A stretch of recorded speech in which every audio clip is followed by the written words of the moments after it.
You're listening to the Cyberwire Network, powered by N2K.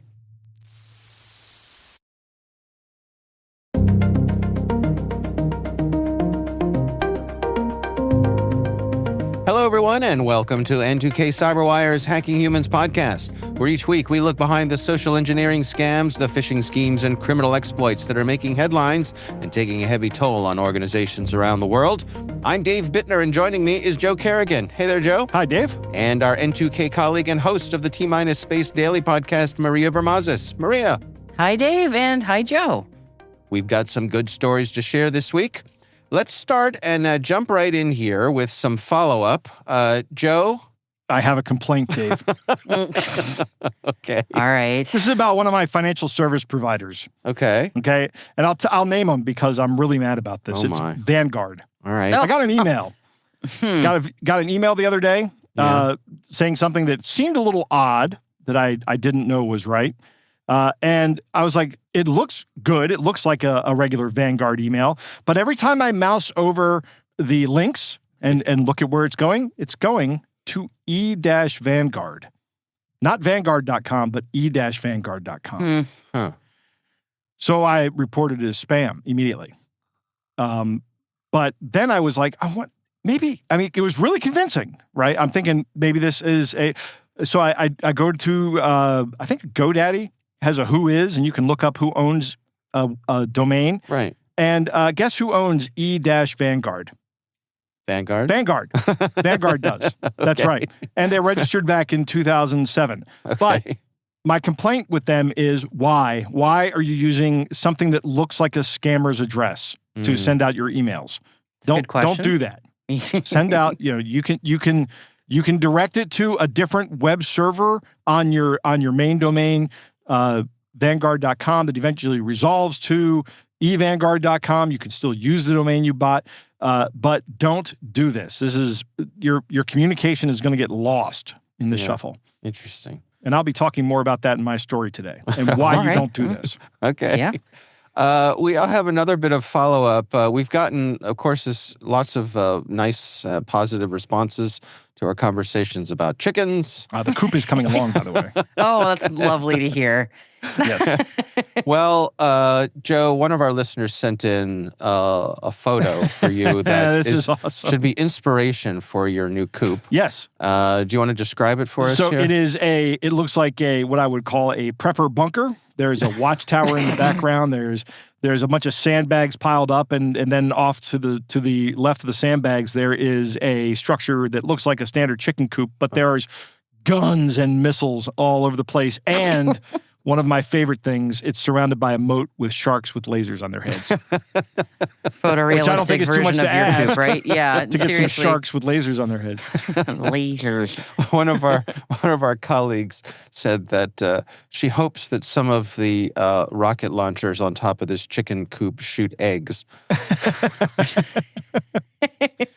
Well, that's why I have the chickens, Dave. I'm not going to have it launch eggs. I'll have it launch I'll build some little Estes rockets and put nose triggers on the front of them. Okay.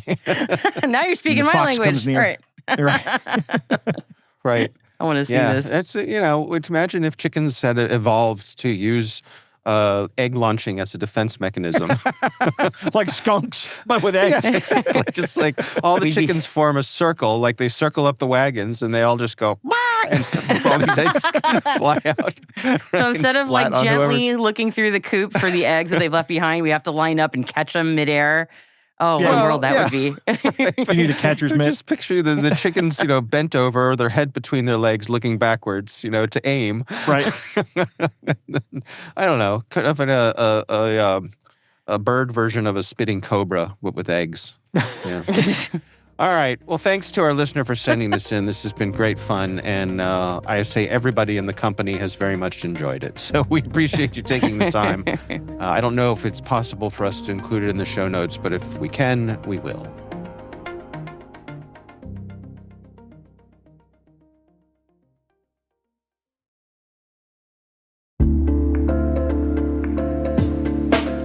And now, a few thoughts from our sponsors at ThreatLocker. The tactics used by cyber criminals are becoming more and more advanced every day. The shift from a default allow approach to a default deny is more critical than ever. This is where ThreatLocker comes in. Stay tuned for how ThreatLocker allow listing and ring fencing has your back.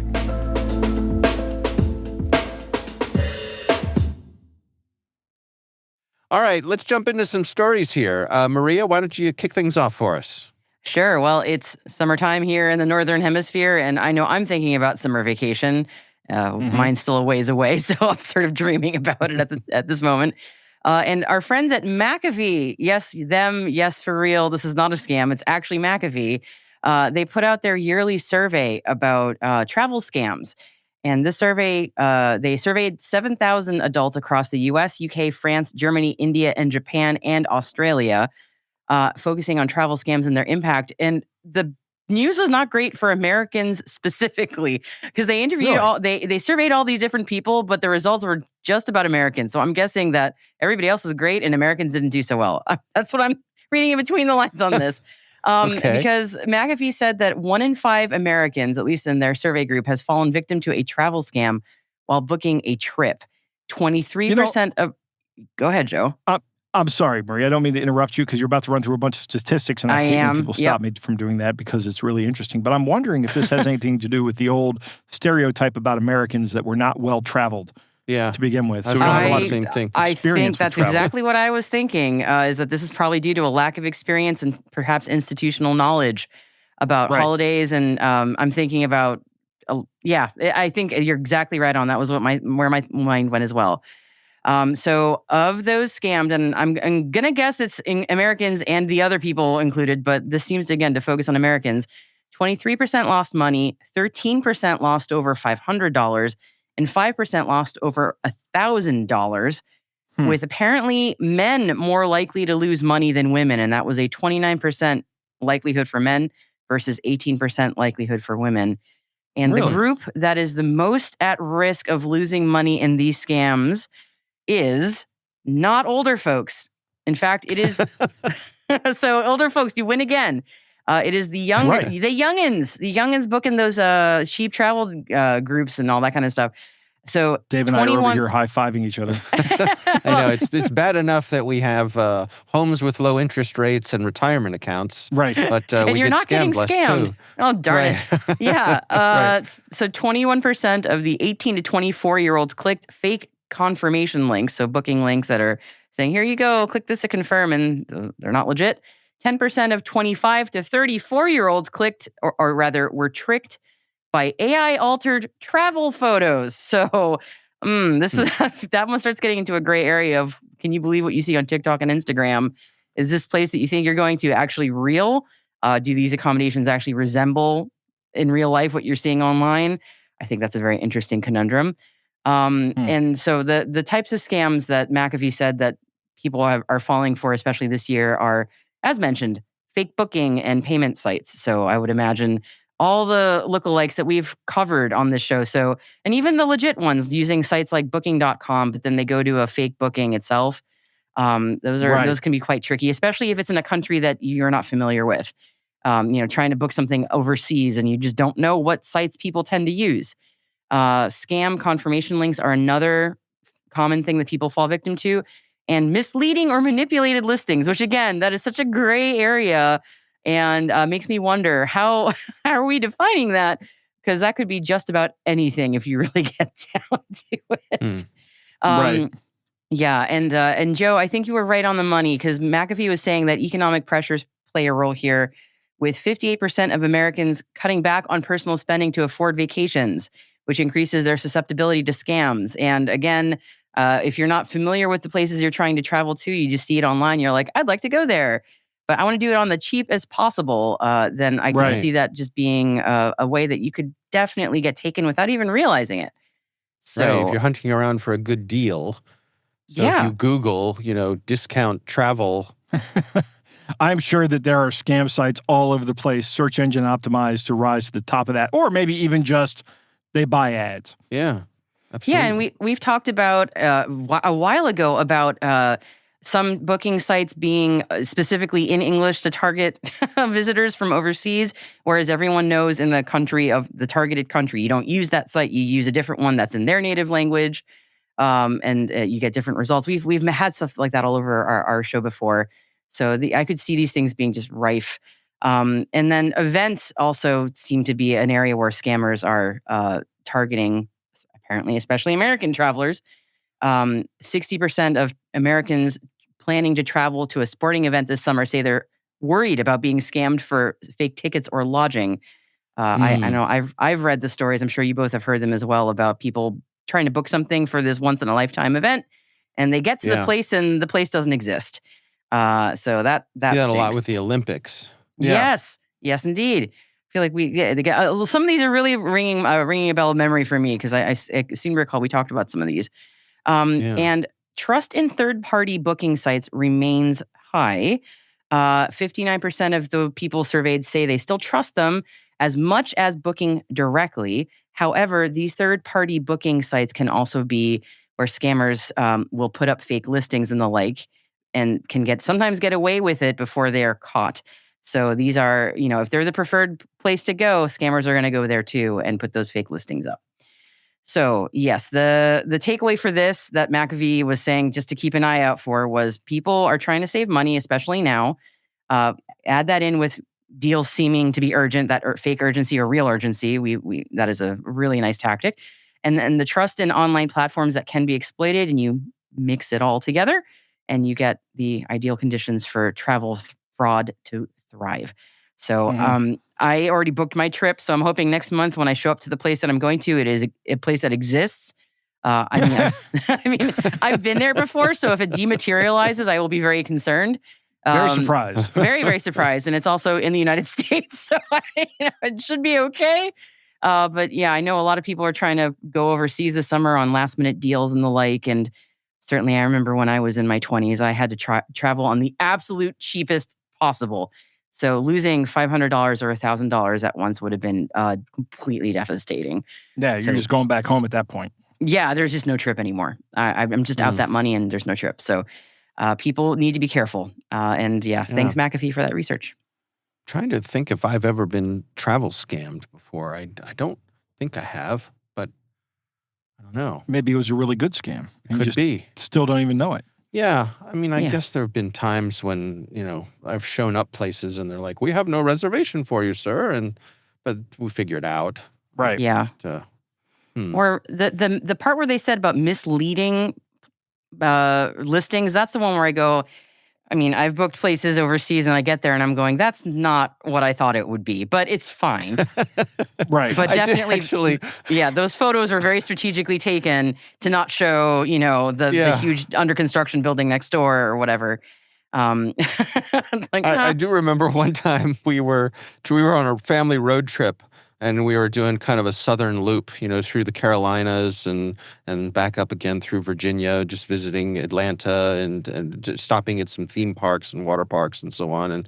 And we were kind of booking places as we went. And my wife booked, she was in the car on her laptop, booking places that we were heading to. And she books this hotel, and she's like, "Oh, this looks good. It's 4 stars." We're like, "Oh, that's great." So we get there, and the place is a dump. Like it's a total dump. We're like, "Okay," but it's late. We're tired. We're like, "Okay, here's the deal. Don't unpack anything. Keep it in the bag. Here. Right. Tomorrow we're going to a water park. We will let wash all the bed bugs off. The chlorine will clean us. Make us pure. Right. So on the way to the water park, my wife, because my wife, of course, feels terrible, that she booked this awful place. So she goes, "Oh, it's 4 stars out of 10. They always find a way to get you. Yeah. 4 stars out of 10. It's a 4-star hotel. Hey, that sounds nice. Yeah. Out of 10. Oh, double check. Somebody might have recalibrated the scale. Yeah, and All also, right. what does 3 stars mean in this country? It means we have a bed. Right. That could be it. Yeah, Don't expect that's true. anything else. All right, good stuff. Joe, you're up. What do you got for us? So everybody here on the show knows Rachel Toback, right? Yep. She is Yes, indeed. a social engineering genius, owner of her own company. And she has posted a link, or not a link, we're going to put a link to it, a post on LinkedIn. And because she and I are connected on LinkedIn, I saw it. So I wanted to start with what she said here. I wanted to cover this because this is my story. It's just Rachel Toback on LinkedIn. Okay. But it's very interesting. She opens with, my favorite way to hack in my ethical hacking is phone call-based hacking with impersonation. Why? Because it has the highest success rate. So I want to pause right here and say to everyone listening, this is probably your biggest threat model right here. Someone calling and saying there's somebody they're not on the phone. They're probably not the elite hacker who's got a cadre of 0-day exploits behind you that's gonna penetrate your Comcast router, get inside and start messing with your Windows machines and your Mac machines. That's probably not the person you need to worry about. The person you need to worry about is the guy with the cell phone who can convince you that he's calling from Microsoft tech support or from your company's tech support. Mm-hmm. But what Rachel is talking about here in specifically is there is a group, and I love the name they've given themselves here, Scattered Spider. Mm-hmm. Again, scary sounding spider name. I think we had that last episode, was another spider name. But these guys are targeting insurance companies, and they're going in and they're stealing data out of insurance companies. And their techniques are, she has 4 techniques here that they're using. Number 1, they're impersonating IT and help desk people to get passwords and multi-factor authentication codes. So they call up, they say, hey, I'm from your IT department. I need your username and password to log in. Oh, and while I'm doing that, give me your multi-factor authentication code. This is why I say that multi-factor authentication codes that are either sent to you or are generated by some third-party app like Google Authenticator or an RSA token or a HID token or something. Microsoft Authenticator also does this. Those are all socially engineerable. Can I say that? Is that a word? It is now. It is now, right. So we're going to get to what you can do to protect that. It's better than nothing, way better than nothing. But if somebody calls and asks a person in your company for that code, there's a pretty good chance they're just going to give it to them, especially if they're very convincing. Number 2 that she has here is remote access tools as help desk. So I had this happen at work the other day. I called the help desk and they had to run a remote access tool to see what I was talking about because apparently they didn't believe me. But these are real tools that people use, but malicious actors also use them. And if you can give them access to your computer via these remote tools, it doesn't matter what multi-factor authentication you have on there. If you're letting them in this way, they're essentially acting as your employee.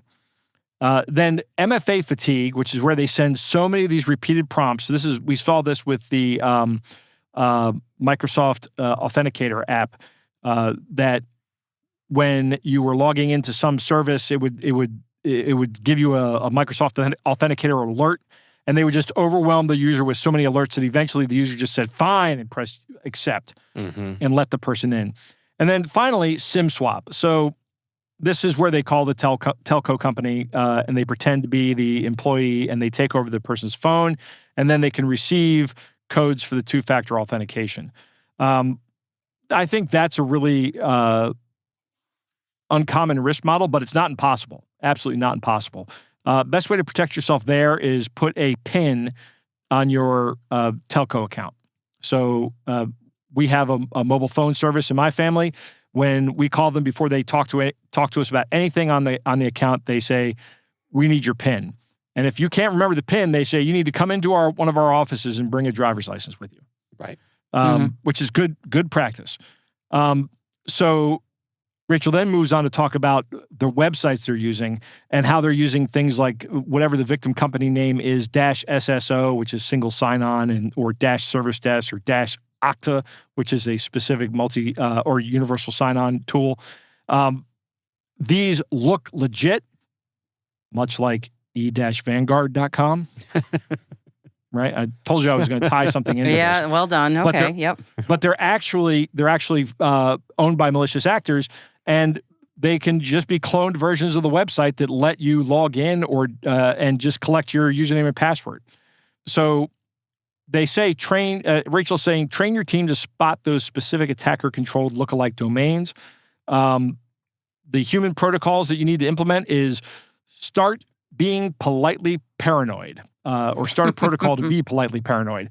So in other words, when you get a call from the help desk, normalize the behavior that the employee goes, you know what? I know you're calling from the help desk. I'm going to call you right back. Let me have a name, and they'll transfer me to you. And call the help desk back and use the known good number. And if the person says, hey, hold on, let me give you my cell phone number because I'm out of the office. No, that's not going to work. I'm going to have to call the help desk and get your cell phone number from them. So don't let them cajole you at that point, and make sure that this is part of your company's policy, that you have this, you're allowing people to question these inbound calls. Educate on the exact types of accounts or attacks that are popular right now. And Rachel says that this attack is the more common attacks that are going on in this industry right now. So, have a little situational awareness about what your industry looks like, right? And say, hey, if you work for a major insurance company and you're not Aflac, who got hit as of this recording last week, maybe you work for another insurance company, you go, hey, look, Aflac just got hit last week. They're going to come for us. Here's what to look for, right? Get out in front of it right now. Follow the news and know what's going on. She makes 3 recommendations, Rachel does, about what you can do. I'm going to put them in my favorite order, and that is multi-factor authentication with some FIDO token, some FIDO Alliance tool. And she specifically mentions YubiKey. I like YubiKeys because I own them. Google Titan makes one. There are lots of manufacturers of these things now. Next thing she says is, or I'm putting next, is application whitelisting. If you can do application whitelisting on your network, do it. Do it. And that will take care of so many problems because it stops anything that's not supposed to run from running. Yeah, so just explain real quick what whitelisting is. Right. Okay. So the idea of a blacklist is here's the applications that we're not going to let run. This is what standard virus scanners run on. They have some kind of signature-based algorithm of some kind that looks at the file you're about to run, and it goes, nope, that file is on the not allowed list. So we're not going to do that. The problem with that is if someone comes in with a piece of new malware, or God forbid, a piece of bespoke malware, your malware detector is not going to see it. So when you do the opposite, or not the opposite, I guess it's the inverse. Yeah, it's the inverse. It's explicitly allowing. It's an allow list as opposed to a block list. Right, exactly. I'm going to allow this list of applications to run. If your name is not on the list, you're not running. Yeah. So guess what, remote administration tool? You're not our remote administration tool. You're not going to run. Right. And then finally, password manager. So I think if you do these things, if you're going to do one thing, multi-factor authentication with a FIDO token. And then if you're going to do 2 things, multi-factor and application whitelisting. And then if you're going to do 3 things, implement the password manager. I think another thing this points to is that I suspect that most people are overconfident when it comes to their own perceived ability to detect and thwart scammers. Yes. Yeah. I think you're right. I'm reminded of a statistic, and I'm going to just make it up. Why not? It's a real story, but I'm going to make up the numbers. There's something like 50% of men think they could beat Venus Williams in a tennis match. Something absolutely ridiculous like that. One of the greatest tennis players, male or female, that has ever lived. But never underestimate someone's overconfidence when it comes to things they don't actually know about. But I think that people fall for this, and they think, oh, it won't happen to me, or I'll be able to detect it. And these people are doing this every day in and day out. They are good at it. Right.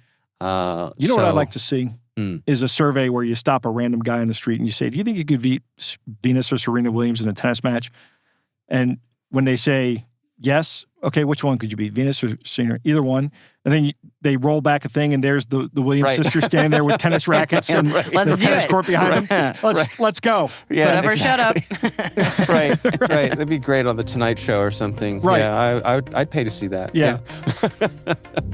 All right, good stuff. Well, tell you what, we're going to take a quick break for a message from our sponsor. We will be right back.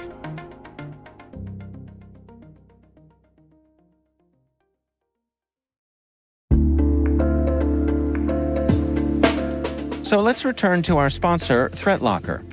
ThreatLocker is a zero-trust endpoint protection platform that strengthens your infrastructure from the ground up. Where traditional cybersecurity tools require you to create a list of things you don't want to run, ThreatLocker enables you to easily curate an allow list of everything you need in your environment and network, and block everything else by default. With ThreatLocker allow listing and ring fencing, you gain a more secure approach to blocking exploits of known and unknown vulnerabilities. ThreatLocker provides zero-trust control at the kernel level that enables you to allow everything you need and block everything else, including ransomware. The ThreatLocker Zero Trust Endpoint Protection Platform deploys in a learning mode that analyzes the operations of your company using machine learning to assist you in developing your allow list for approved applications, what they can do on the endpoint, what can interact with your data, and even east and west network traffic. We thank ThreatLocker for sponsoring our show.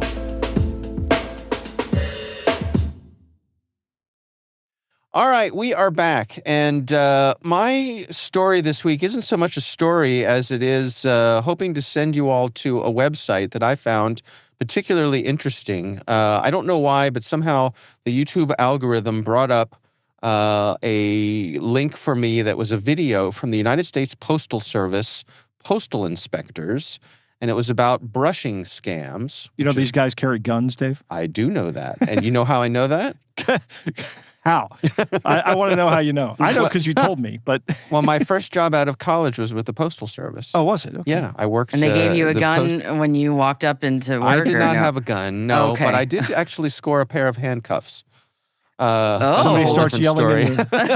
Somebody starts yelling in the Well. waiting room, you got to shoot them. Yeah.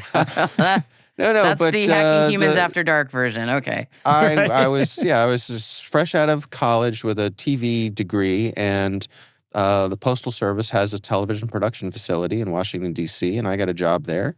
And I worked with a lot of postal inspectors, and let me tell you, the sanctity of the mail is taken very seriously. Yes, it is. And postal inspectors do have guns. But they also have a really good YouTube page. Like, seriously, really good YouTube page with videos about scams. If you look at some of the playlists here, they have a playlist that has over 80 videos on it. It's categorized protecting the public, PSAs. There's 84 Dang. videos here. They're going to put us Rebound out of scam. business. Look at these. This is amazing. Investment scams. Yeah, romance scams, tax identity, text messaging, don't fall for phishing, refund and recovery scams. That's not the IRS. Tax scams on the rise. Like, this is an amazing list of, these are short, they are well produced, they are informational, they are entertaining. I would just say that this is something that you should send to your friends and family and your relatives. Maybe you could send them just to the site. You could send them one at a time, but they're very good. They have 88 videos on investment and Ponzi scams. Yeah. Wow. Wow. That's a Yeah. lot. Yeah. This may be the most complete collection of scam fighting, easily digestible videos that I've ever seen. And We gotta I get think them on about the it, show. it makes sense because the Postal Service is at the center of a lot of this. So many of these things pass through the Postal Service, especially historically. You know, Yeah. before we all went online, all these, there were all kinds of mail scams. So it's a big part of what they do.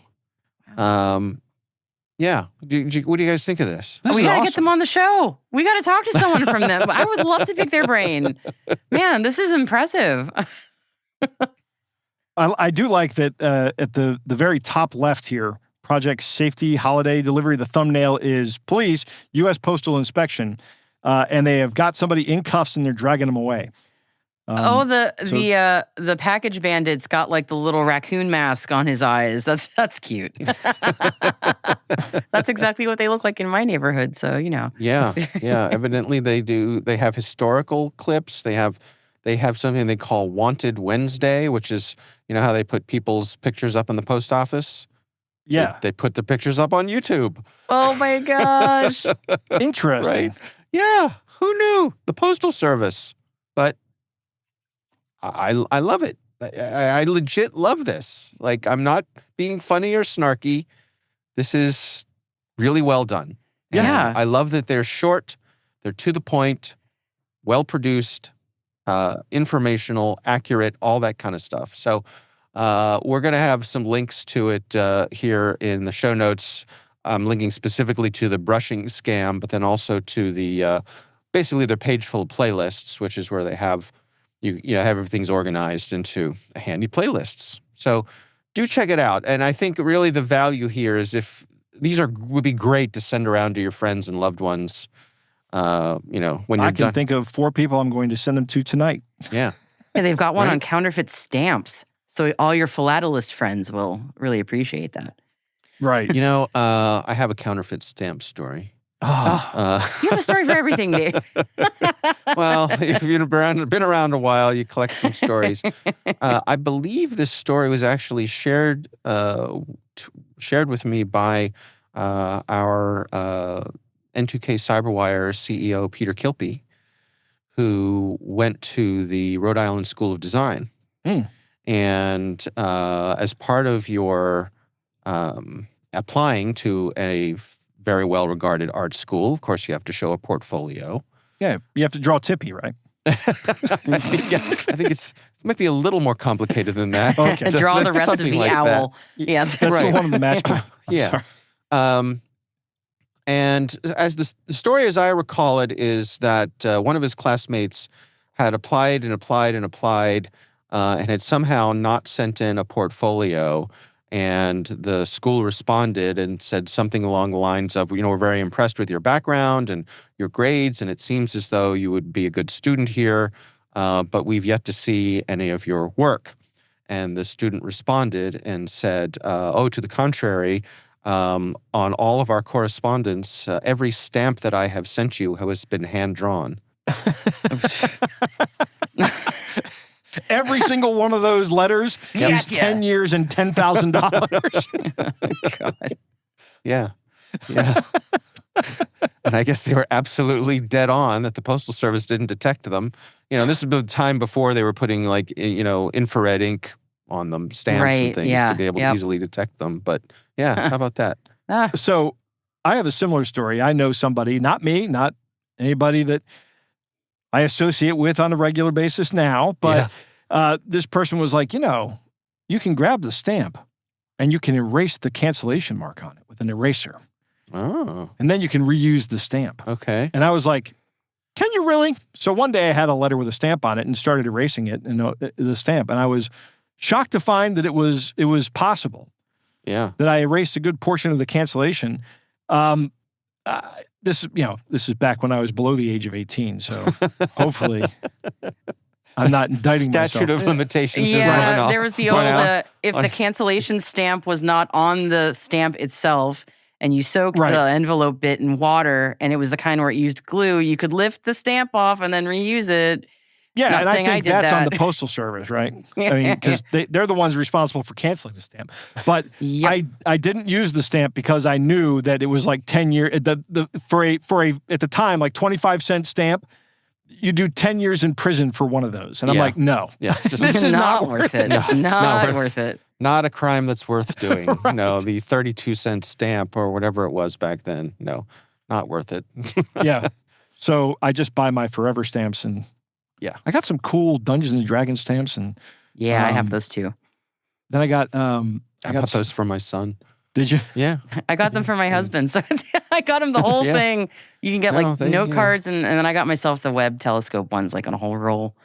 So No, Nice. I've got a Yeah. few sheets of Star Wars stamps. You know, they There you get me. They know how to get me. Right. All right. Well, we will have links to those stories in our show notes. Joe, Maria, it is time to move on to our catch of the day.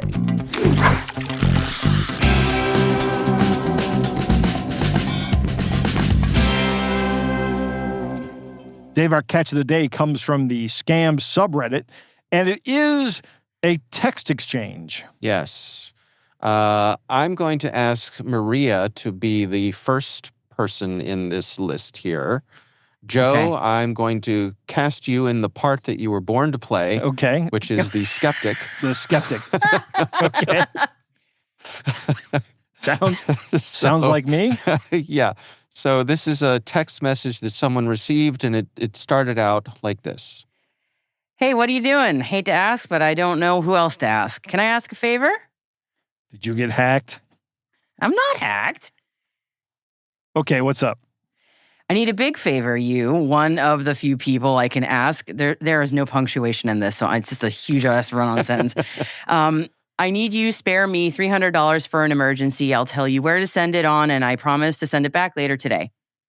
Sorry, I don't have $300. That would be a true statement from me.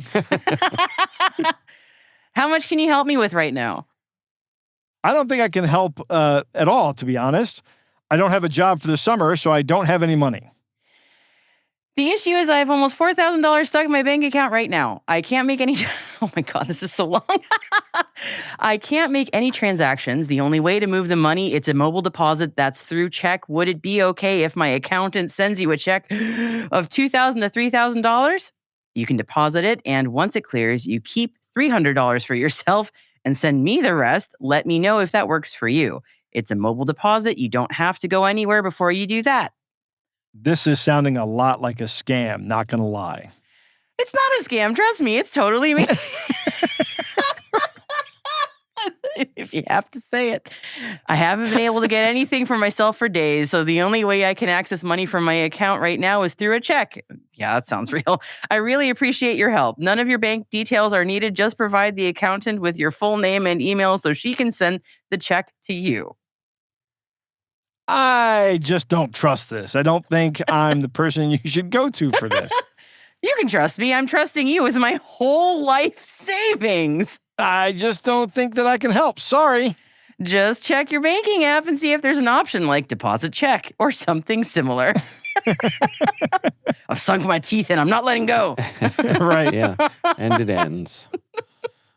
Oh, my. Oh, my God. So what do we got here? This is, well, first off, it starts off with one of those, hey, send me some money, I'll send it right back to you scams, Right. which you never get the money back. Right. And then since that didn't work, the guy says, I don't have any money. The person here tries to trick him with an advanced fee scam, or no, advanced check scam, Yeah. check floating scam. So the way this will work is they will actually send you a check for $2,000 to $3,000. You deposit it, and then they're going to put the pressure on you to send back everything but $300. So in this case, like up to $2,700. So you'll send them $2,700, and then that check will bounce, and you will be on the hook for $2,700. Yeah. And they're going to ask for the money in a way that you can't claw it back. Right. Wow. Yeah. All right. So needless to say, if you get something like this, don't go for it. Right. I like how this person immediately goes, have you been hacked? Yeah. You know, the first question out of the gate, before they even hit you with the question. I mean, it's very common in English and American English. I hate to have to ask you this, but can you do me a favor? Yeah. You know, that's very common. You know, like my first question would have been like, what? Not did you get hacked? Yeah, but like, did you get hacked? Yeah. And they go, yes. I mean, can you? Yeah. Yeah, I got hacked. The part where it Right, goes, this right. is sounding a lot like a scam, not gonna lie. I feel like we should just crop that image and make that the banner for our show.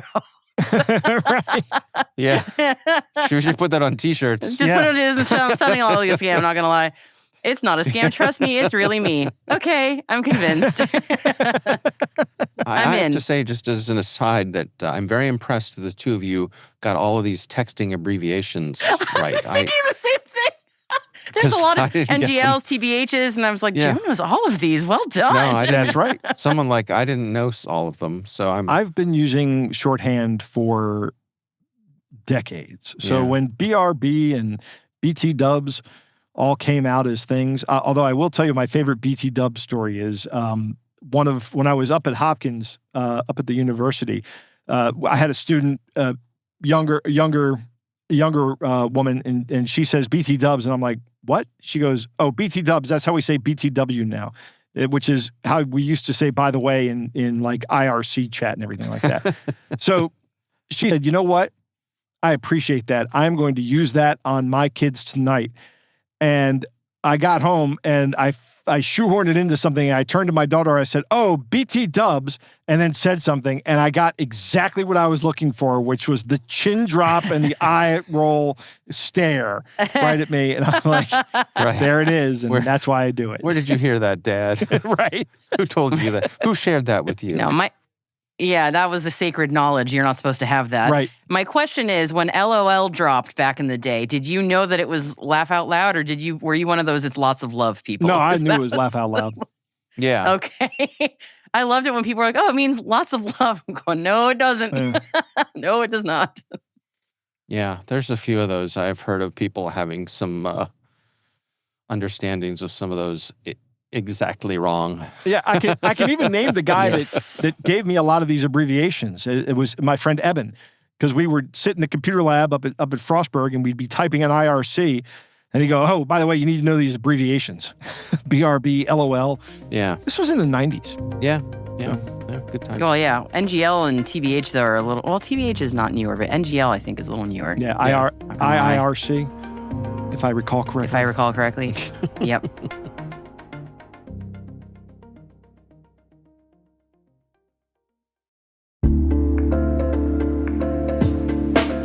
And of course, we want to thank this week's sponsor, ThreatLocker. Go to threatlocker.com/HH and check out their Zero Trust Endpoint Protection Platform. That's the words threat and locker with no space.com/HH, where you can request a demo and neutralize the threat of malware running on your devices.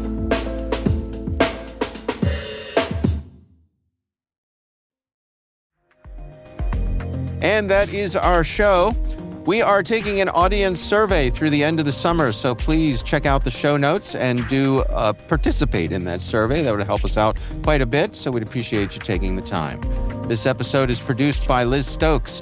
Our executive producer is Jennifer Iben. We're mixed by Elliot Peltzman and Trey Hester. Peter Kilpie is our publisher. I'm Dave Bittner. I'm Joe Kerrigan. And I'm Maria Vermazes. Thanks for listening.